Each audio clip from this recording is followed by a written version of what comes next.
Hi everyone, greetings from King's College of Engineering. Myself K. Arun, Assistant Professor in Department of Civil Engineering.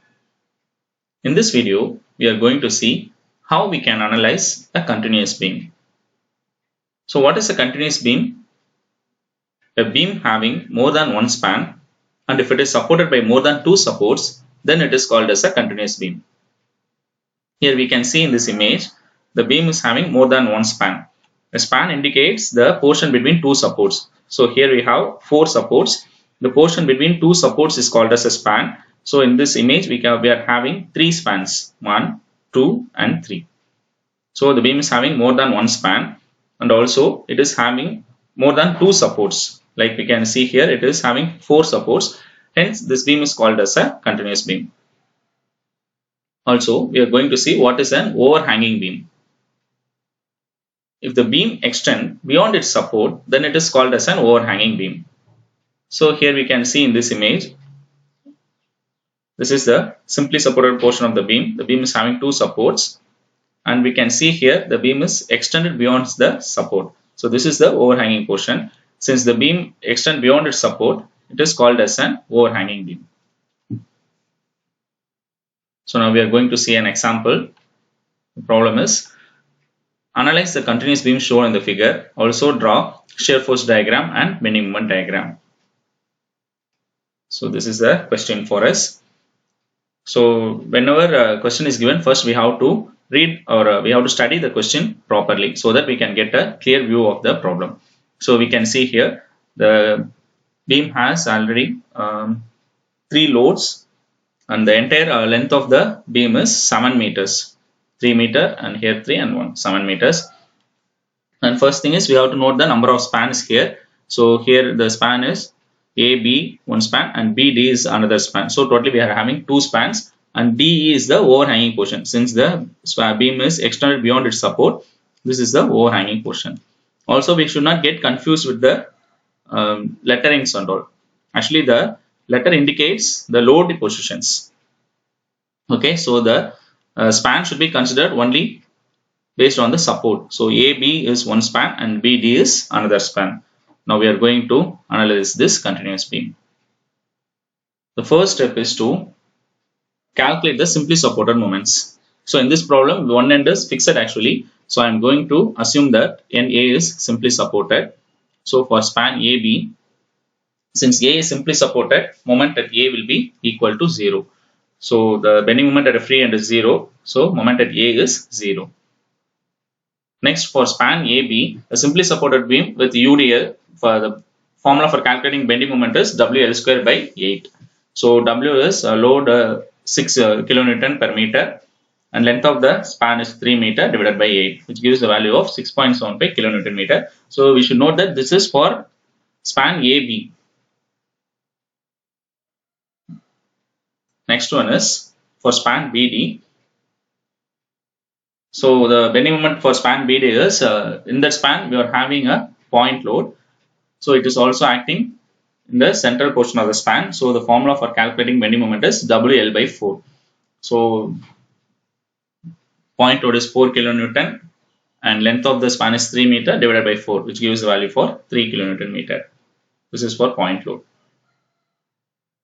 Next, for the portion DE, so it is the overhanging portion.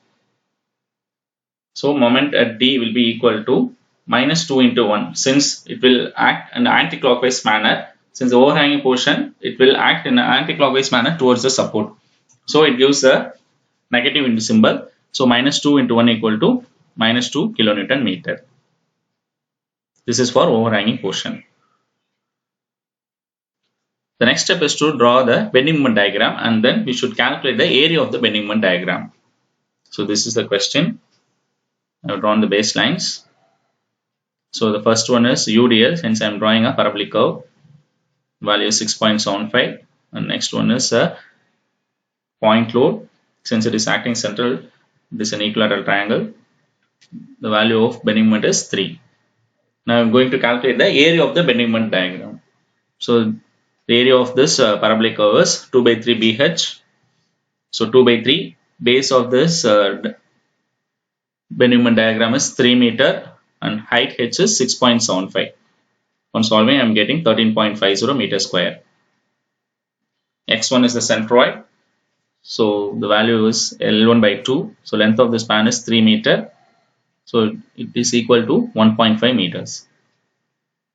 And A2 is the area of the triangle. Since it is an equilateral triangle, it is half BH. So half into base is 3 meter and height is also 3 meter here. So here the height indicates the bending moment value. So in this first one also we can see 6.75 is the bending moment value, and in second case 3 is the bending moment value. So on solving, I am getting 4.5 meters square, and the centroid value will be equal to L by 2. So since the span is equal to 3 meter, 3 by 2 gives 1.5 meter.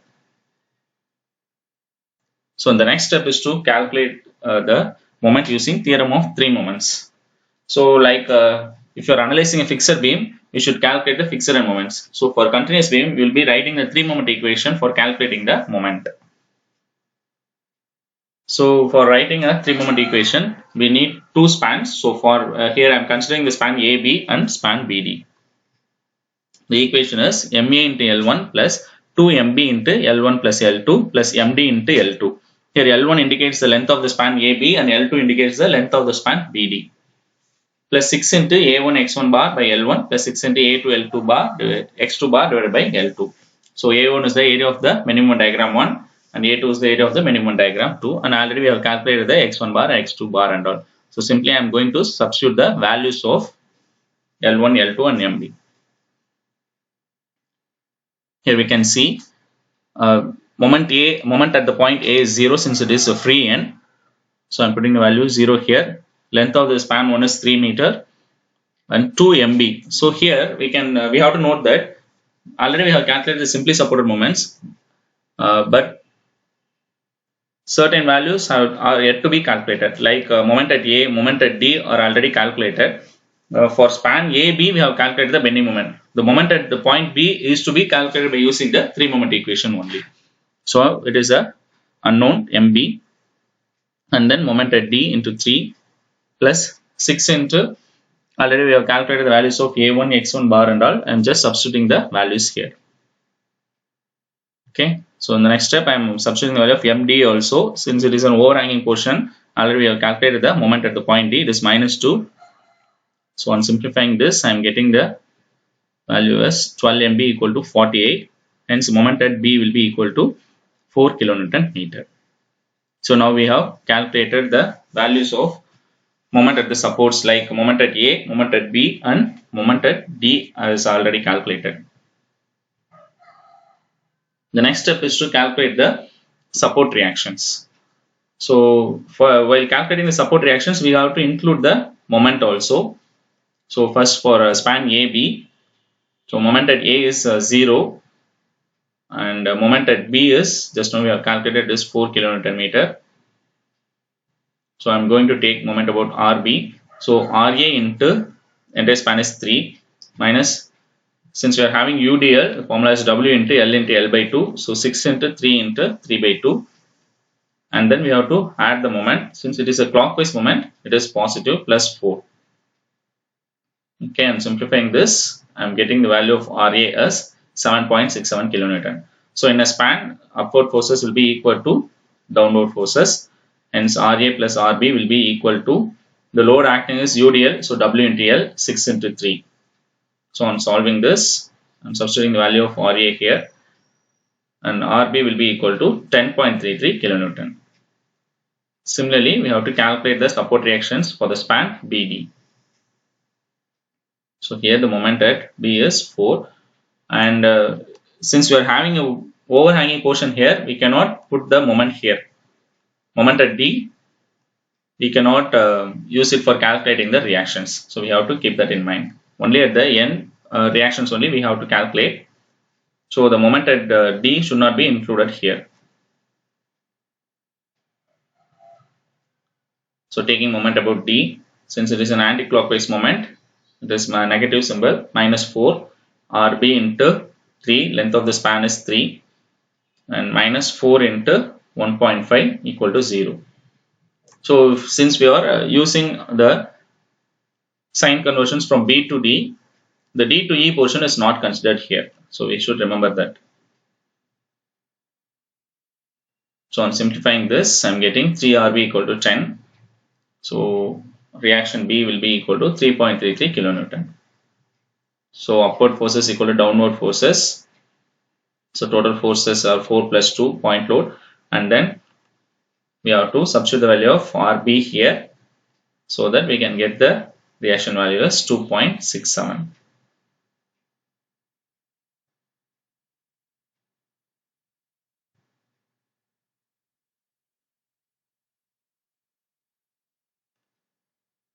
Next step is to calculate the shear force.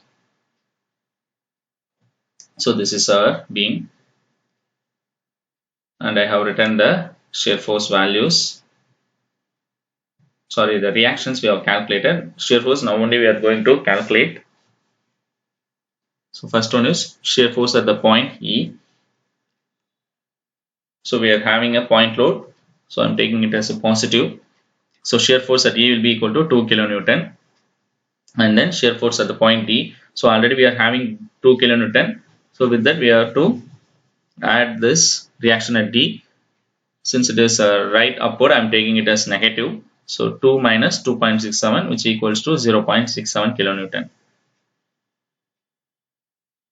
And then shear force at C. So already I am having minus 0.67. That I am going to add this 4 kilonewton. So which gives 3.33 kilonewton. And shear force at B. So we are having two reactions here. For span AB, we are having one reaction, and for span BD, we are having another reaction. So I have to sum up all these two. So 3.33 is positive, and then RB value I am taking as negative, minus 3.33 and minus 10.33. So summing up, I am getting minus 10.33 kilonewton. And then shear force at A. So already I am having minus 10.33 here. I have to consider this load. Since it is an UDL, W into L, 6 into 3, 18. So I am adding, I am getting the value as 7.67, which is equal to our RA. So we have to ensure that while calculating the shear force, if you are going from right to left at the extreme position, the shear force value should be equal to the support reaction. The next step is to draw the shear force diagram and bending moment diagram. So this is our question. I'm drawing the baselines. So shear force at E is 2 kilonewton, and then shear force at D goes down 0.67, and then again we are getting a positive value 3.33, and then minus 10.33, so it goes down. Since for UDL we have to draw an inclined line in the shear force, value is 7.67 positive, and then I'm marking the positive forces and negative forces. So this is the shear force diagram, and then I'm going to draw the bending moment diagram. First I am drawing the simply supported moment. So this is a moment due to overhanging portion, and then for point load we have calculated as 3, and for UDL we have calculated as 6.75. And the next step I am going to draw the moment which is calculated using the 3 moment equation. So moment at B is we have got 4 kilonewton meter, and moment at A is 0. Okay, this is the bending moment diagram. You can see here moment at D is also 2 kilonewton meter. I am marking that. So these are the positive moments and negative moment. So this is the bending moment diagram. So we have analyzed the continuous beam using the theorem of 3 moments, and then we have drawn the shear force diagram and bending moment diagram. So for more educational videos, subscribe to our YouTube channel, King's College of Engineering, Punalkulam. Thank you for watching this video. Stay tuned. Thank you all.